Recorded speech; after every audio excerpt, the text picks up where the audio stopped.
Welcome to SJS Writes, one-on-one author interview series. I'm Shawnee Smith, founder of SJS Writes. This evening, I'm happy to introduce you to our guest, Jennifer Waitte. Jennifer Waitte is an award-winning journalist, feature writer, and editor who is now committing her written words to fiction. She is a graduate of California Polytechnic University, San Luis Obispo, and holds a bachelor's degree in journalism. Jennifer is also an avid equestrian. She competes in the sports of long-distance horse racing, polo, and dressage. She lives in Napa, California with her husband, Barry. They own Timber Bay Vineyards, a boutique winery located in Calistoga, California. Welcome, Jennifer, and thank you for joining us this evening. Thank you, Shani. That was a great introduction. Thank you for having me. Super excited to talk all things writing with you. Sounds great. So, Jennifer, who or what inspired you to become a writer? I have been engaged in the act of creative writing since I was a kid. I was always writing short stories. My journals that I kept were 50% fiction. I've been a writer at heart since I was a kid. And I knew when I went to college, interestingly, I started in college as an architecture major, and I'm 100% right-brained and failed miserably because I just do not have a mathematical mind. But I loved English. I loved English literature. And I switched my major first from architecture to English, and then realizing that I really was going to have to go out in the world and earn a living with my degree, switched again to journalism. And so earned actually a Bachelor of Science in journalism from Cal Poly.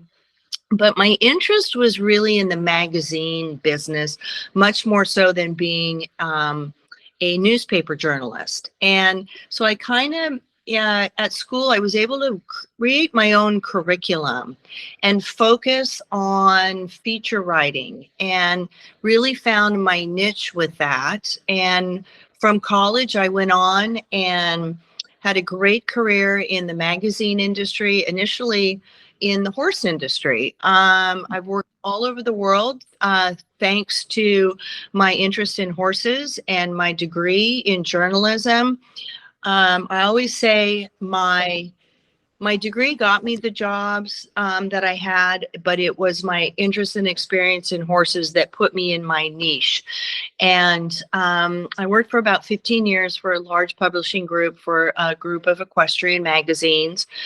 And from there, I launched several magazines, including one in the Middle East that is a whole. I could talk for an hour just on working in the Middle East as a writer in Abu Dhabi. And then from there, at one point, I felt like I had written everything I could have possibly written pertaining to horses. And I branched out into lifestyle magazines. I was the editor of Fort Worth, Texas magazine. And then I decided one of the challenges of being the higher you work up the editor's ladder, the less writing you actually do. And I really wanted to get back to writing. So I quit my job and freelanced for about 5 years, and had found my niche as a feature writer. So that led to an interest in writing fiction. I was writing stories about real people very well, and kind of decided that I could probably do pretty well, and had a lot of interest in writing upmarket type fiction that was just very character driven, and launched into that and wrote a lot of short stories. Wrote my first book, Lifeline to Marionette, actually about 25 years ago. And I had an interesting, I'm going to get a little off topic here, if that's okay with you. That's fine. I wrote the book in the mid-90s, and I got an agent, and that agent, she had me make some minor changes to the manuscript in order to begin to shop it around to publishers. And so I made those changes, and then I had a publisher that was interested in it. And the publisher said, but here's the thing, this is a pretty dark story with not a happy ending, and I need you to change the ending of it. And at the time, I was, young and egotistical, and I had written the book that I had wanted to write. And I said, no, I'm not going to change the end of the book. And result of that, I lost the publishing deal, and my agent dropped me, and the book went in a drawer. And 20 years later, in 2018, I had a very tragic medical incident that almost killed me. I was in the cardiac ICU for 10 days. This is post-COVID. So, and I didn't have COVID. This was before COVID, but it was, I contracted something called myocarditis, which is a virus in the heart. It was traumatic before COVID, but then during COVID, we've had so many horror stories and lost so many friends, or almost lost friends to COVID, that it just doesn't seem as dramatic now. But at the time, it almost killed me. And I came out of it, fortunately, 100%. But as I spent a lot of time in the hospital, I reflected on my life and all of the things that I'd always wanted to do. And at the top of it was writing. I had kind of sidelined my writing career and my writing interests when I got married, and therefore married into the wine industry and found a new career. Then I realized that I really wanted to get back to writing. So I pulled out the proverbial drawer that had, you would not believe how many full-length manuscripts, short stories I had written, poems. And I went and I read them all. I went through and I read my journals, and I picked this particular story, and I decided that I was going to pick it up. I was going to rewrite it. And I was going to do something with it, because all the things that I had written, this was my favorite. But I looked at it with new eyes. And I realized at that time, then this is kind of a message to fellow writers, is that publisher was right. I should have listened to her. I should have, when she asked me to rewrite the ending of Lifeline to Marionette, she was right. She was correct into why. And I was stubborn and didn't want to do it. And what she wanted, and then I realize now, is that my readers of that story, if they have invested themselves in that story, in those characters, and to have a tragic ending, not a happy ending, is to kind of let them down, and, her message to me was, God, you've written this great story. Your readers are invested in the character. And then, it's a tragic ending. I feel like I'm giving you a spoiler, except for it, in the version that I published, I did change the ending. And the original one was very much a Thelma and Louise ending, where she goes off the cliff literally on the very last page. And I realized what that publisher was asking me to do was the right thing to do. And deservedly, I lost my publishing contract because I wasn't willing to do that. I suppose I was young and egotistical, and lying in a hospital bed, coming back off of being on life support, I was not. Neither of those things. So I decided that I would do right by myself and make amends to myself for that mistake. And everything that I had written, I picked up Lifeline to Marionette, and I rewrote it, and I gave it a more hopeful ending, and what would be called a satisfying ending for readers. And then I elected to I could have gone down the traditional path of finding another agent, trying to get it published. But I decided to self-publish it again because it was a very personal project, and I just wanted it to have I just wanted to, I think, just for myself, if nothing else, and my, small but mighty group of followers to have a published copy of it. And so that's what I did. And I didn't expect it. When I say I self-published it, I did not go on Amazon and KDP and load it myself and edit it myself, even though I'm an editor. I worked with a company called the Cadence Group and their group of editors. So it is professionally published by a publisher. It's just not traditionally published. So I fall in that kind of hybrid. And I'm very proud of it. And I have a surprising number of followers of that book who have loved it and given it great reviews. And even though it came out in 2020, I continue to get emails and people just kind of networking, telling me how much they've loved the book and, what am I working on now, which is something else. And so it was kind of a very self-fulfilling project for a person who made a poor choice in my 20s, almost died in 2018 and didn't. And now here I am. But I think that my message to fellow writers is that, if you're writing a book and you're seeking an agent, that means you want to get it published. You are hoping to earn something for that book. And even if that's not your expectation, because just, it's the 1% that gets the big deal and becomes successful as a writer, is that when an agent or a publisher is considering a manuscript, they are absolutely looking at it from a marketable perspective. They're not going to buy something that they can't sell, that they can't earn back the advance and then some. So, that publisher gave me good advice, and she understood what readers wanted at the time, and it was my book right up to the end of it.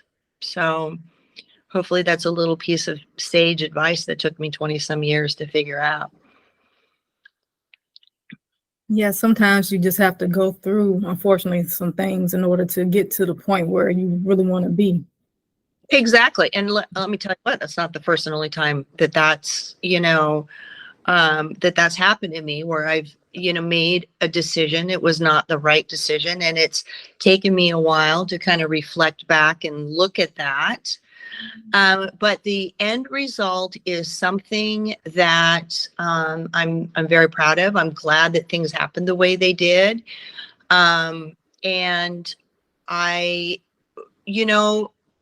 at the time, I was in a place in my life that the story kind of reflected on. And that's why I say I wrote the story that I wanted to write. And I wasn't thinking about, I'm not sure what I was thinking at the time, except that I did what I thought people should do. Okay, you wrote this book, the manuscript is done. I have tons of friends who are editors. They all read it. They all loved it. They all made their red pencil marks on it, gave it back to me. I polished it up, sent it off to agents. Now this is before, this, you did everything in hard copy. And there was no KDP. There was no self-publishing alternative. There was a very, very small group of what was called vanity presses, where if nobody would pick up your book and you still wanted to publish it, you could go to one of these vanity presses and pay to have it printed. And it was a negative. It was, no one wanted to print your book, pay you to print your book, so you paid to print your book. And it was not a positive thing. And since then, obviously, I think KDP was started in 2007.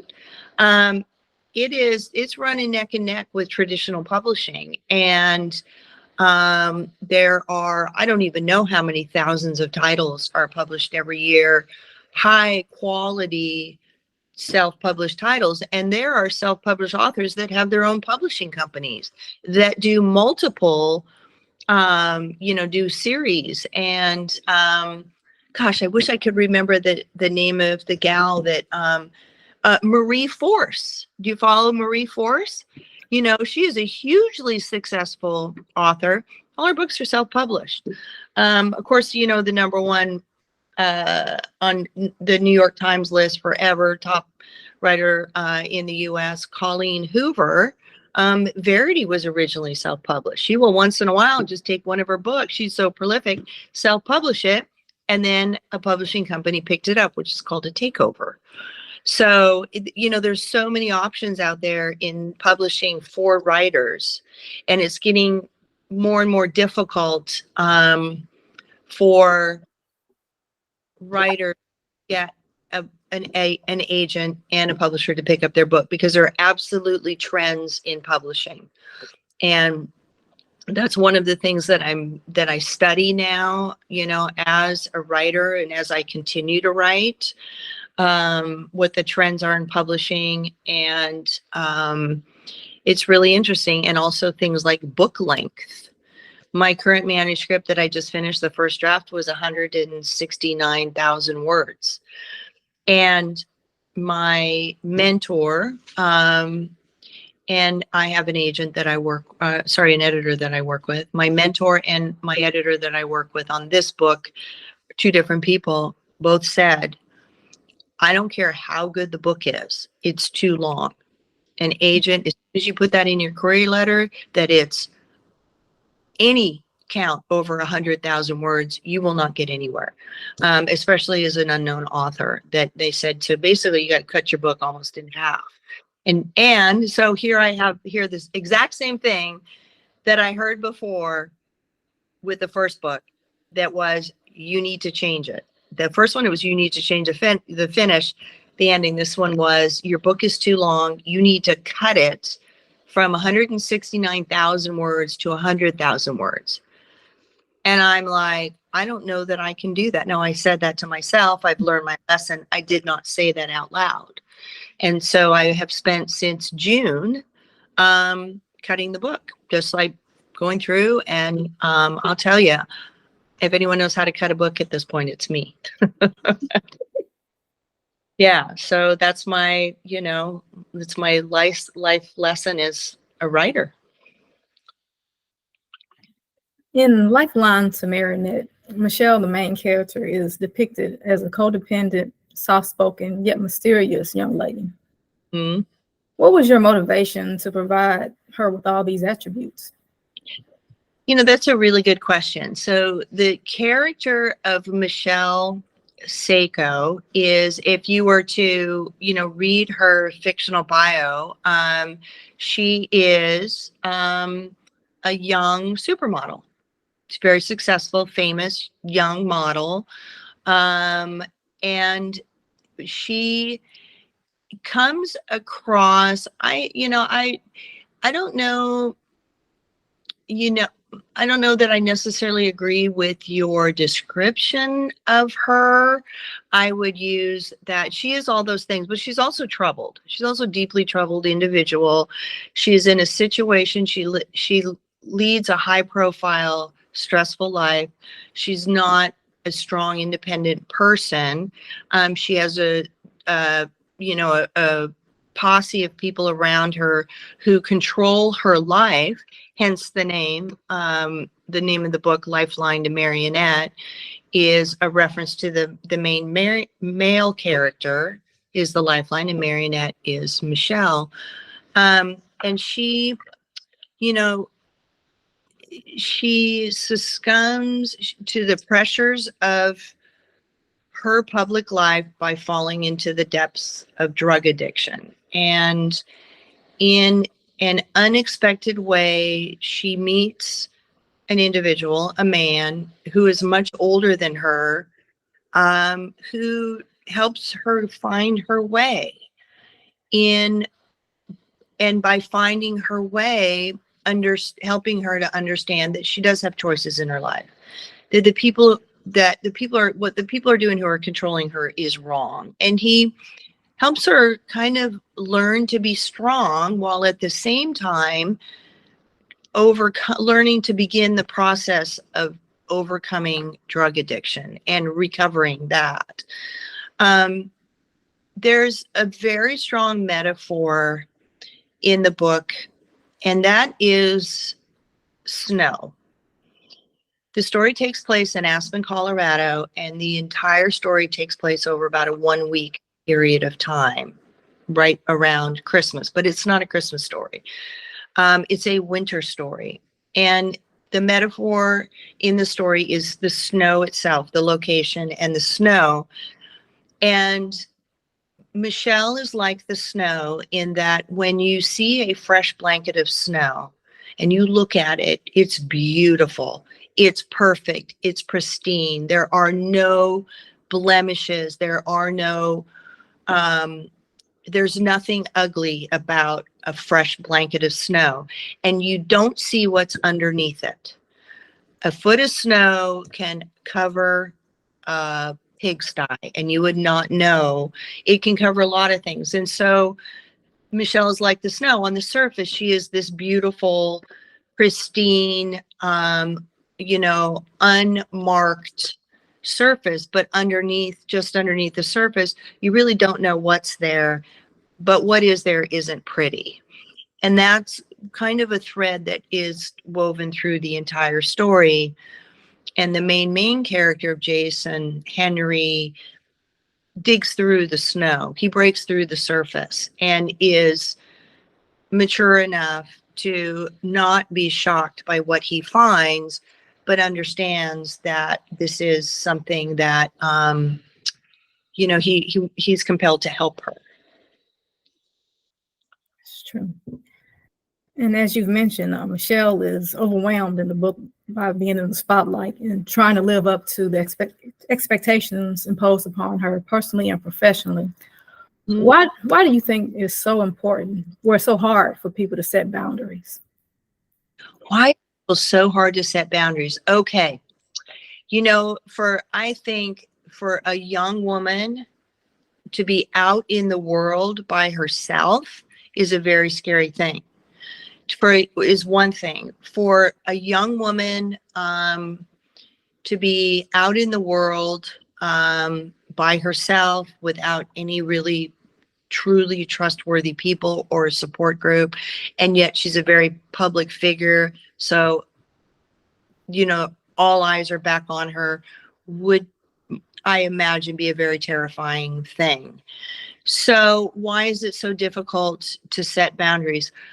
I think anybody, if you ask that question, will say it's always harder to say no than you think it is. And yes and no is not always black and white. It can, as was the case with Michelle, situation can creep up on you. And before you know it, it's too late to say no. It's too late to set those boundaries.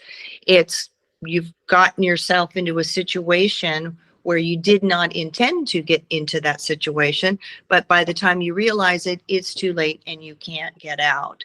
And I think that's a very common situation with young women today, where setting boundaries, and I'll go in, you can think about, although there is no sexual assault in this story, at what point does no is no, and what point is it too late to say no? So, I think it's more difficult than, it's easy to say, well, you got to set boundaries. Kind of easier said than done. It's true. Like getting sucked in to something. right, unawares. Hmm. Also, Lifeline to Marionette tackles several human battles, including anxiety, drug abuse, and childhood trauma. Hmm. Why was it important that you included these topics in your novel? Because I think they're real. I think that they speak to a generation of people who can relate. Um, I think that it creates empathy.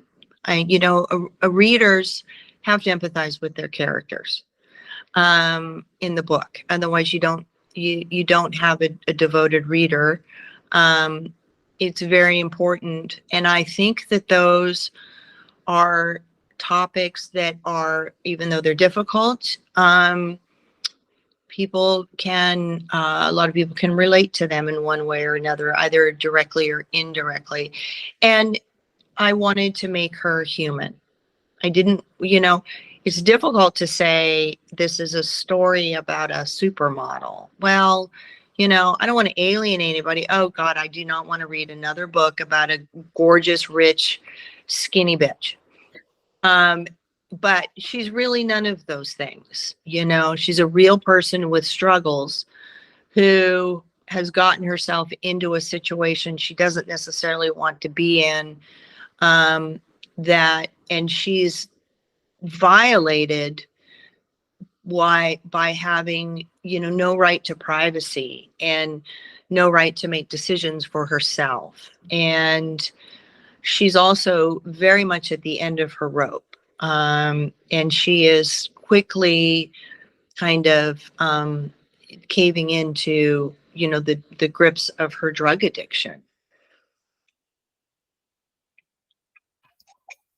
Definitely.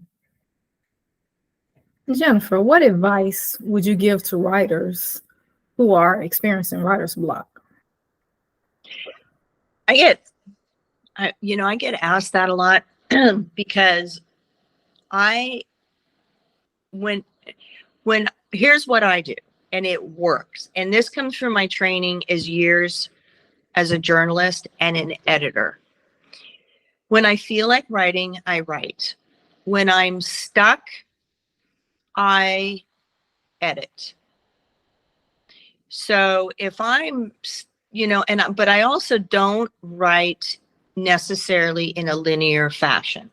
I write, I outline my story. I think everybody does. I don't think, you see in the movies, they put the piece of paper in, they roll it up, they say chapter 1, and then they start typing, and they type in the book in page by page by page until they get to whatever the last page is, and then they put 3 little hashtags or the end.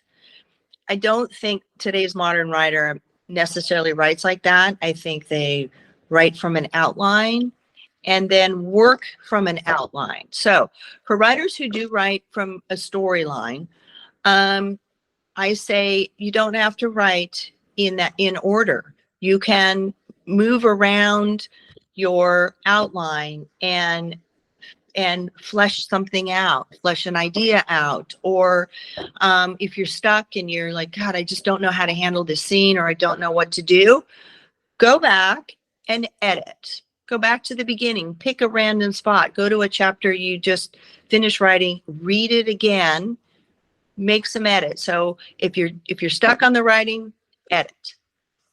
That works. It really does. And then the other advice I have is read other people's work. I write in either omni, pretty much third person, past tense. And so I have a tendency to not read or enjoy books written in the first person because I don't write that way. That's kind of the journalist in me. So third person, past tense, sometimes multiple POVs, sometimes just one.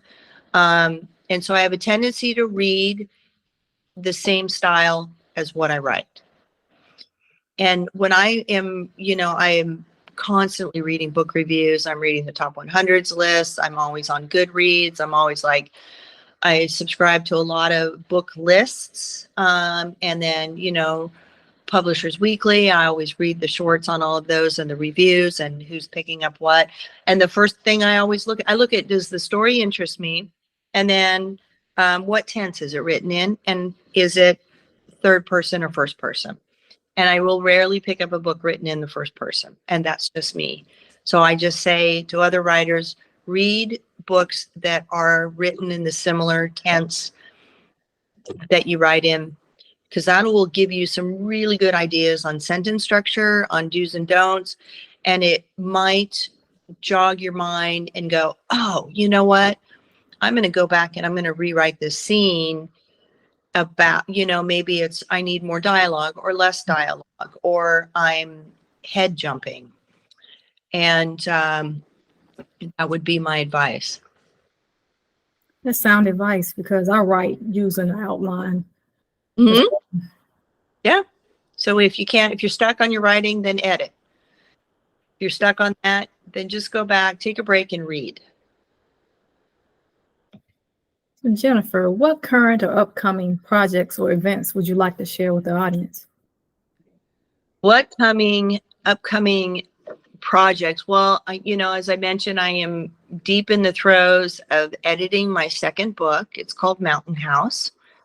I'm trying to get it down from 169,000 words to 100,000 words, which is marketable. I think my current draft right now is about 129,000 words. And so I'm slowly chipping away at it. So that's really what I'm doing right now, is I'm editing. I'm back as a feature writer. I feel like I'm back in my editor's chair. I'm editing.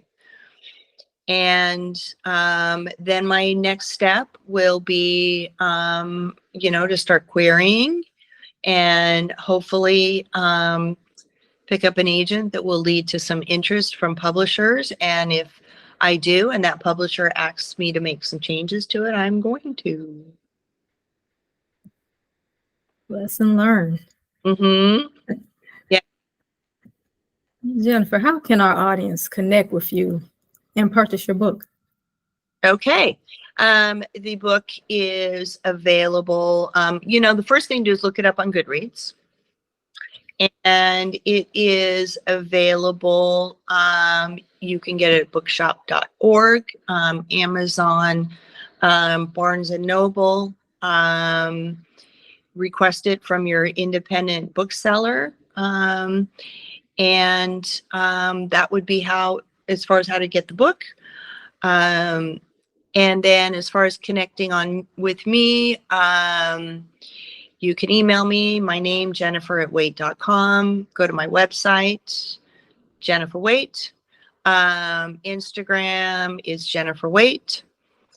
And I think, and Facebook, Jennifer Waitte. Fantastic. And I'll be sure to put all the descriptions of how you can contact you and purchase your book in the description of the YouTube. Thank you. That's great. Yeah, thank you so much, Jennifer, for sharing your insights and sharing your journey as a writer and your stories. All right. I appreciate it. It's great.